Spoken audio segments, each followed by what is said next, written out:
Good morning लोगोफोर नोंथांमोनखौ आंनि चेनेलाव बरायबाय मा होनो मामोनलाय बे जायगाया आगै दिमाकुसियाव माने मोजां सानथामाबो जोब्बाय आरो मैया जोब्बाय ओमफ्राय दिनै जों जागोन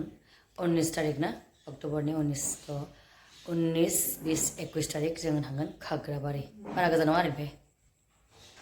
हामबाय आसला ओमफ्राय जोंना बे जागोन खै नाम्बार पेन्डेल आगै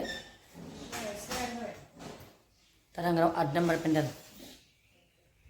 फैसा मोनथारगोन जों आरो मोननै पेन्डेलनि उनाव फैसा मोनसिगोन आरोना लोगोफोर 10 नाम्बार पेन्डेलावहाय जोंना 1 month माने हिसाब जायो आरोना जियानो जा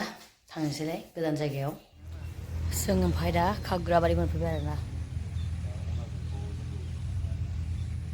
माने रुमा जाथ'वाखै दसे जिरायग्रोदों आरो रुम जाबाथाय थांनोसै जोङो बेनिफ्राय जों एबसु अफिसनि गेस्ट हाउसाव थाबाय आरोना फैबाय जोङो बेनिफ्राय दा रुमखौ सिजोल खालामाखै खालि ड्रेसफोरखौ बेगफोरखौ सुजोब्बाय आरोना लोगोफोर बेगफोरा सुजोबदो बेयाव ओंखाम संना जानो हायो गोसोबा बिसना साजायजानो बथ'वाखै आरो रेस्ट खालामनाय जायगा जि खाथि आरोना नै बेयावनो संदों गोसोबानो जों जानो हागोन आरो खाथि जाबाय बैनो लोगोफोर